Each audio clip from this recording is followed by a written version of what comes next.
Hola, ay.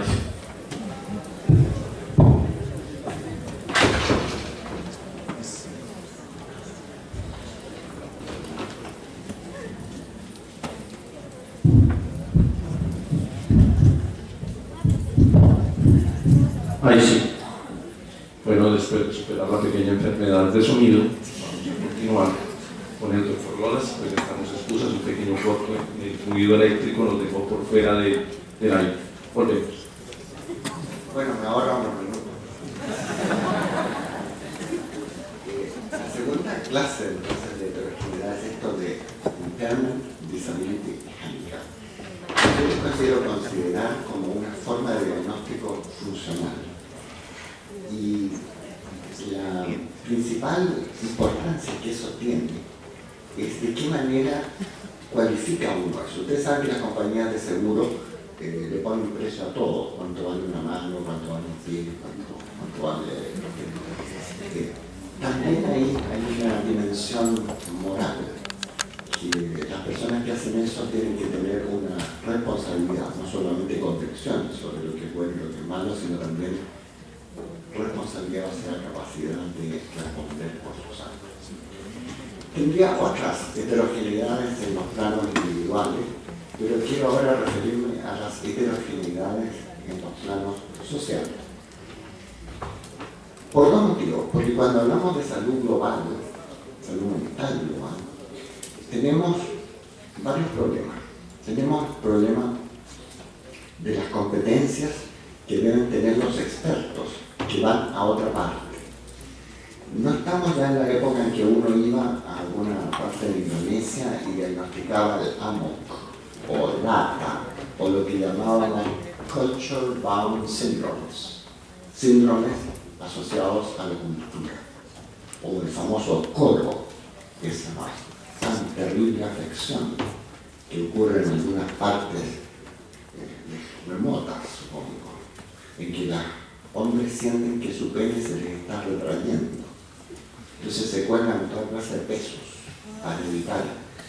No pasa acá, pero ese era un típico síndrome cultural. Uno dice, no, yo que eso no ocurre. Wichita también, Iowa, o nada. Resulta que las dificultades que tenemos para implementar una salud mental global y sobre todo unas competencias bioéticas asociadas a la práctica global de la psiquiatría tienen que ver con las diferencias culturales. Ahora, cuando uno habla de cultura, todo el mundo dice, yo ya sé lo que es eso. No me vengan locos. La cultura es un conjunto de valores. La cultura es un conjunto de valores. Es un conjunto de expectativas de vida buena. Es un conjunto de fines. Claro, la técnica, uno podría decir, es un conjunto de medios para llegar a esos fines. Por eso nosotros a veces nos consolábamos diciendo, en las épocas en que el Imperio Español decaía, bueno, esa gente tiene civilización, que es técnica. Nosotros tenemos cultura, que es un conjunto de fines nobles, importantes. Desde el Tratado de Westfalia, por lo menos, me corregirán aquellos que saben más historia que yo, existe la norma cuius regio eius religio. Según la religión del rey, es la religión del pueblo. Por lo tanto, cosas como la Convención de Oviedo o cosas como las normas éticas universales son siempre lo que los juristas en Estados Unidos llaman soft law, ley suavecita, esa que los gobiernos aceptan, pero después pueden ignorar. Yo no conozco ningún país de la Tierra donde no se violen sistemáticamente los derechos humanos. Y la Constitución, de la que se supone que es la Constitución imperial más democrática del mundo, no contiene ninguna referencia a los derechos humanos. Los padres fundadores no pensaron en eso en el siglo XVIII. Pero hoy día todos sabemos que el tema de los derechos humanos es un tema universal, pero sabemos que las formas de violarlos son distintas de lugar a lugar. Y eso también tiene una dimensión cultural. Y en el tema de salud mental y en el tema de una salud mental global aunque la idea de equidad no sea una idea que uno pueda aplicar planetariamente, es una idea que hay que tener presente, porque todos estamos inficionados, impregnados, convencidos de que los valores de la cultura occidental, como decía Ortega y Gasset, decían, nosotros a través de esto tratamos de avisorar Grecia y Roma, nos creemos herederos de Grecia y de Roma, cosa que probablemente era cierto en cierta medida. Pero nosotros vamos donde el resto de la gente, sobre todo nuestras minorías étnicas. No se olviden que América Latina es un país multiétnico y multicultural. Y vamos a imponerles un marco de referencia que es el nuestro. Vamos a pensar, por ejemplo, que la autonomía es muy importante para las personas. Y todos entendemos que la autonomía es muy importante para las personas. Pero si uno va y le pregunta a la persona, ¿quiere usted ser autónoma o que lo curemos? La gente dice, mire, cúreme, doctor, haga lo que quiera, pero está bien. Entonces tenemos una especie de prejuicio cultural que no se compadece en el fondo con el respeto a las diferencias culturales. Tenemos prácticas relativamente horrorosas en el mundo, como la infibulación que se practica en ciertas zonas del África, Somalia. Y uno se pregunta, bueno, ¿qué debo hacer yo cuando estas prácticas están culturalmente enraizadas? ¿Qué debo hacer yo?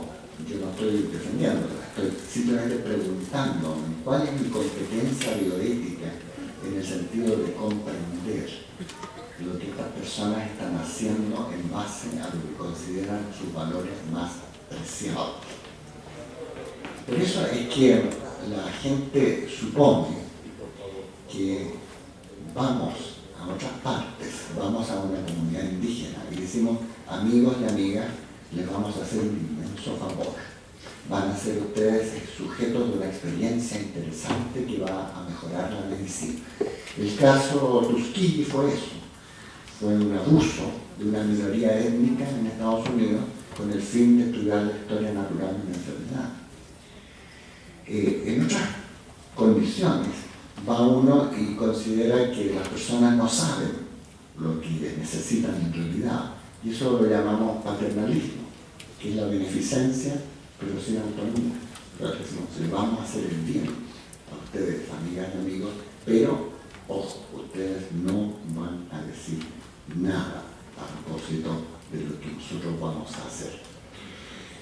Yo siempre cuento la anécdota del padre Sepúlveda con el padre Las Casas. Esa fue una polémica famosa y una polémica que ilustra cuáles eran los ideales de la Ilustración. Ustedes saben que para los europeos, en primer lugar, desde el punto de vista antropológico, hay pueblos que hacen textos, cuentan, y pueblos que son hechos por los textos. Dice que nosotros, los americanos, fuimos hechos por la imaginación europea. Nosotros editamos, cuando yo era vicerrector en la Universidad de Chile, una colección de libros de gente que nunca pisó América, pero que escribió sobre América. Nosotros, por ejemplo, Heinrich von Kleist, un escritor alemán que escribió Terremotos en Chile.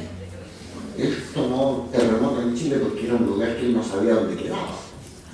Erdbeben en Chile, un cuento famoso. O a Carlos II, el hechizado, lo curaban con barro de Chile. Era un barro probablemente sacado de las riberas de un río por ahí, decían barro de Chile, y por ser tan lejano puede servir.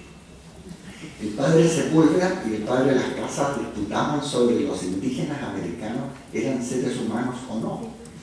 La misma polémica que había pasado con la mujer algunos años antes se replicaba ahora con estas personas que podían tener aspecto humano, pero a lo mejor no eran humanos porque no eran europeos. Para concluir, he querido compartir con ustedes una idea de salud mental global, como aquello que podría ser universalmente aceptado y aprobado como estándar científico y que tiene ciertos parámetros serios. He hablado de 2 o 3 tipos de heterogeneidades individuales, impairment, disability, handicap, y también las illness, sickness y disease. Y heterogeneidades culturales, que son conjuntos de valores y que nosotros hemos aprendido que el repertorio sintomático de las personas en una determinada comunidad es limitado. No tenemos ciertas formas de delirio en ciertos lugares de la Tierra. Es lo que el historiador Shorter llama symptom banks, bancos de síntomas. O sea, uno escoge de la cultura aquello que mejor representa su sufrimiento. Y eso se le comunica a los expertos con el fin de interesarlos. Y finalmente, decirles que competencias bioéticas en esta materia tienen que ver con hacer saber, con enseñar lo que sabemos y con investigar. Y la profesión de investigador, que ya es bastante antigua en el mundo, por lo menos de la época de Max Weber, consiste en tres procesos sociales: la invención de conceptos, la innovación de prácticas y la transformación social. Cuando ustedes tienen en mente esos tres procesos, la invención conceptual, la innovación de práctica y la transformación social e institucional, tendrán presente cuáles son las variables éticas que deben presidir el proceso de hacer saber, que por una parte es enseñar y por otra parte es investigar. Bueno, gracias a que se me cortaron unos minutos, con esto termino. Muchas gracias.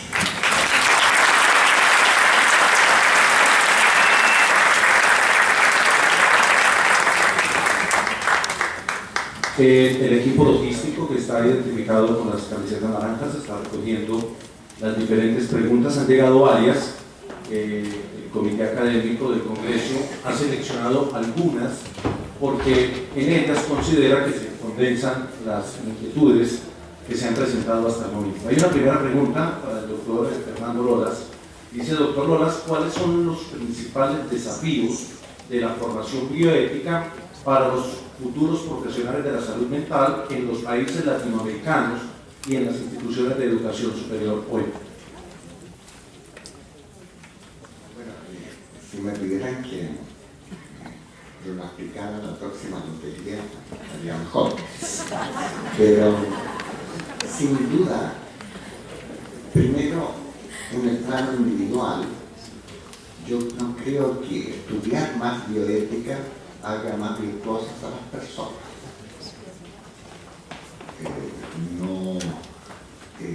Necesitamos más ética en la bioética, entre otras cosas. Porque como cualquier grupo profesional que se va consolidando, tiene luchas de poder, tiene procedimientos un poco tóxicos para ascender a situaciones de privilegio, y tiene productos sociales, que son cursos, libros, cosas que vendemos. ¿Cuál sería la mejor manera? En primer lugar, tener unas competencias, más que saber cosas, tolerar. Tan simple como eso. Ahora, vivimos en un continente muy inequitativo. Cualquier cosa que uno quisiera en este continente que no aspirara a reducir las inequidades, no digo desigualdad, digo inequidades, está bien hecho. Yo diría, simplemente después que terminemos las preguntas, mostrarle algunas de las publicaciones a las que ustedes pueden tener acceso gratuitamente en nuestro sitio web. Si quieres, va pasando mientras contestamos. Bien, hay una segunda pregunta al doctor Fernando Lolas. Dice lo siguiente: ¿cree entonces usted que es posible acercarse a una salud global en la actualidad? La inutilidad de las organizaciones internacionales, salvo el Banco Mundial, se demuestra en lo poco que se respeta lo que yo llamo soft law. UNESCO declara universales cosas, pero nadie las respeta. Y es curioso el lenguaje también. Yo mismo pertenecía al Comité Internacional durante 4 años, y uno dice Declaración Universal del Genoma Humano, Declaración Universal de Bioética y Derechos Humanos, soft law. El momento para nosotros es que cada ciudadano y cada ciudadana, independientemente de las instituciones y de los gobiernos, tenga como finalidad hacerse mejor. Y para eso no nos sirve la ética principialista, porque solo sirve para resolver conflictos. Nos sirve tal vez una ética de virtudes, volver un poco a una práctica de las virtudes, que es lo que nos convierte en mejores seres humanos. Estos son unos libros que realmente se fundamentos de una antropología bioética. Como en el Brasil hay tanta gente, este libro ha vendido 10.000 ejemplares. Lo hice con mi amigo José Geraldo de Freitas Dumont. Y ustedes tienen ahí lo apropiado, lo bueno y lo justo. Esos son los tres ejes que deberían dirigir nuestra vida. Lo que es propio de acuerdo a las reglas del arte, lo que es bueno porque nos hace buenos a nosotros y hace el bien a los demás, y lo que es justo porque se puede generalizar a todo el cuerpo social. Ese es el fundamento de una antropología bioética, lo propio, lo bueno y lo justo. Bueno, ya hicimos dos preguntas de corte genérico, ahora vamos a unas específicas. ¿Por qué al hablar del diagnóstico funcional utiliza los términos impairment, disability y handicap referentes a la CILM y no los términos que plantea la CIE? Porque me parecen más apropiados, es simplemente por eso. Uno se ha criado en cierta traducción de uso de los términos y esos son más comprensibles para lo que yo le tengo que contar a las personas. Y otra pregunta en el mismo sentido, dice que tanta ausencia de base empírica contienen los manuales diagnósticos de SM5 y la CIE y qué implicaciones éticas puede tener. La historia de estos dos sistemas diagnósticos, el Diagnostic and Statistical Manual de la Asociación Psiquiátrica Americana y la Clasificación Internacional de Enfermedades, muestra sus diferencias. DSM es cada día han intentado ponerle más fundamento empírico a sus rótulos diagnósticos, pero son acuerdos de expertos. Yo no sé si ustedes conocen la historia de la homosexualidad. La homosexualidad antes en el DSM-2 la diagnosticaba, era enfermedad. DSM-3, dudas. DSM-3R, gran manifestación gay en San Francisco. Mientras estaban los expertos decidiendo qué hacer con este diagnóstico. Conclusión, hay dos tipos de homosexualidad.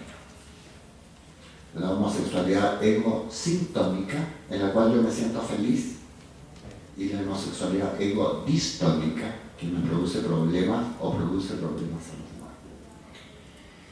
El diagnóstico psiquiátrico no es solamente un proceso técnico, es un proceso social y un proceso económico. Si yo defino trastorno de pánico, que entre paréntesis es una creación de Ciba-Geigy, voy a usar ciertos medicamentos que produce mi empresa para tratarlo. Antes tratábamos esa crisis de angustia con las benzodiazepinas clásicas, pero vino Ciba-Geigy y nos dijo, no, este es el trastorno de pánico, es el panic disorder, se trata con los tricíclicos que fabrica Ciba-Geigy. Entonces, conocimiento es poder, pero el poder de la industria modula el conocimiento.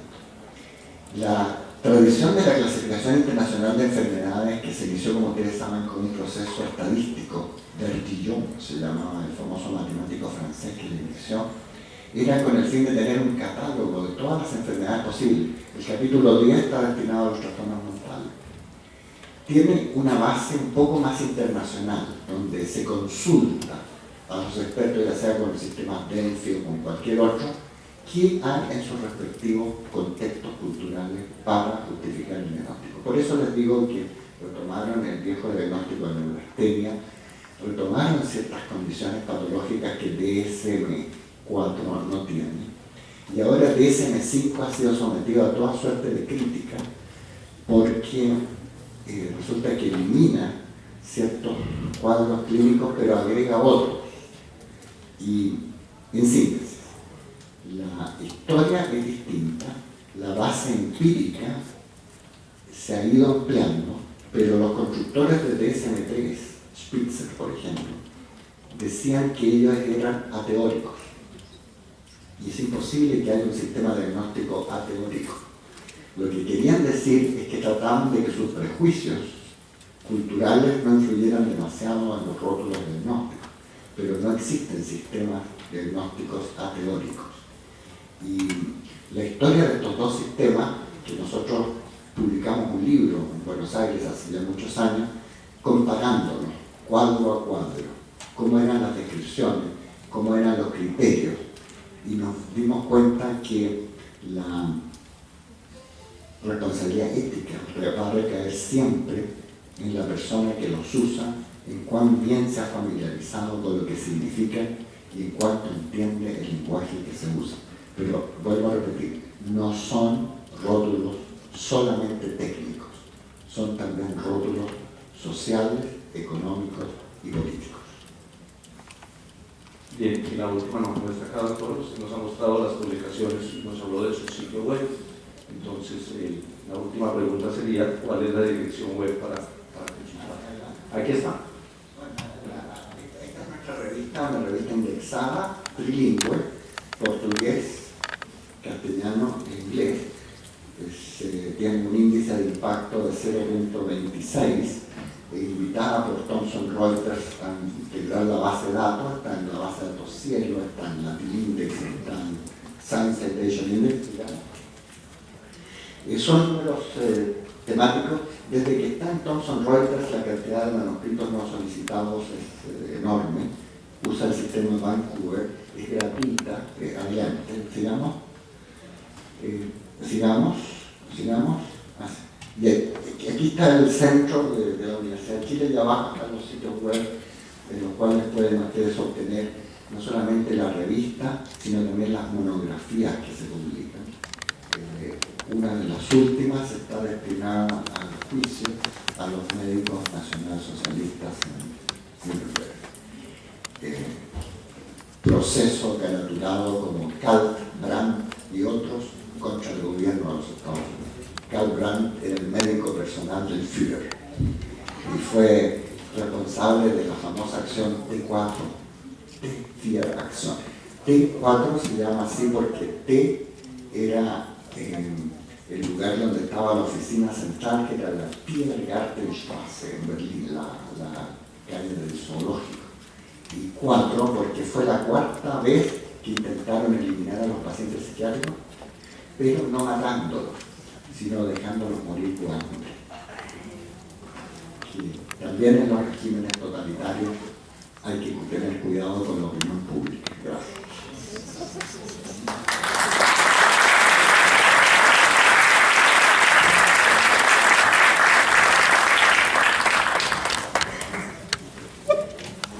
En el exterior del auditorio van a encontrar una muestra comercial del sector del lobby. Igualmente allí estarán vendiendo los fichos para el almuerzo que se ofrecerá hoy en la plazoleta de la cafetería de este mismo bloque a la 1 de la tarde. El valor del almuerzo es módico, es de 6.500 pesos. El Congreso Internacional de Bioética los invita a disfrutar de un coffee break, un pequeño descanso.